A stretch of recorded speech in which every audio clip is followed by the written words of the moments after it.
This is actually the first game Taito ever created to contain human screams. It was revolutionary at the time because at the time no one ever made somebody scream yet. The haunted thing about this game was that it was actually made before computers, and so that they had to get the computers made so that they could contain the ethereal essence of this game.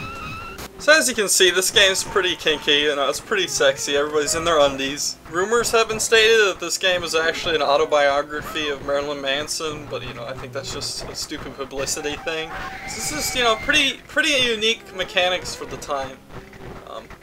Sometimes there's a haunted armpit, and even though this guy doesn't have a face, he can even scream still. That's pretty haunted. Okay. There's even a miniature primordial skeleton hidden inside that brick thing. Primordial dwarfism, it's pretty cool. Okay.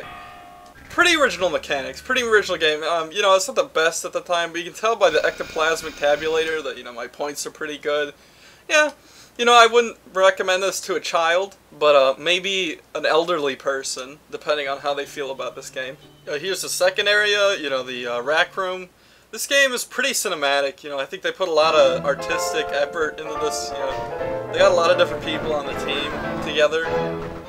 It's a collaboration between well-known artists at the time. There's that thing so you can take people's teeth out. And there's a leg. This game is a little gory, I'm not gonna lie.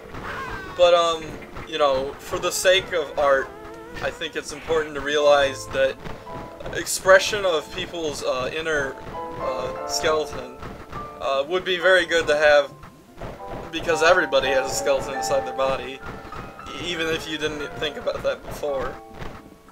So, it's just showing it off. It's not about violence. People misunderstand that about this game. I've got even more ectoplasms. Okay, I'm doing good. Beautiful graphics. Very nice approach at. Okay, and then I hate this level. The hallway's stupid and dumb, so I'm going to use a supercomputer code. And, okay, no, I don't have to do it. Okay, now this is actually the whole reason why I want to show you. Look, you can see her titties. Like, you can see her. There's at least 2 pixels worth of nipple right there. You see that? Pretty hot. Okay. Pretty sexy. Okay, it's gone. I'm sorry. Okay. This is the scariest level because there's so many heads. And then there's a bunch of hands too, and they're not even rotten yet. So they must have got buried even, maybe 10 minutes ago. The reason that grave is on fire is because it goes straight to hell. And that's where Victor was. Vic, a friend of mine, was buried here. Yeah, it's getting a little gross sounding, I gotta admit. When I played this originally, I was a little grossed out by all the popping and stuff, because it made me think of when you just get a nosebleed or something.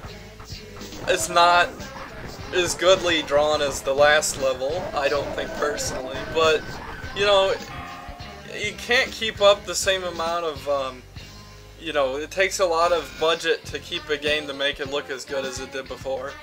And I think before, they might have reached their maximum potential. Okay, I got rank 3 because I play so much. The other 2 are obviously me. So it's not like, god damn it. It's not like somebody had a higher score than me, and then they did better than me before, because that's not what happened. I don't want anyone to think that's what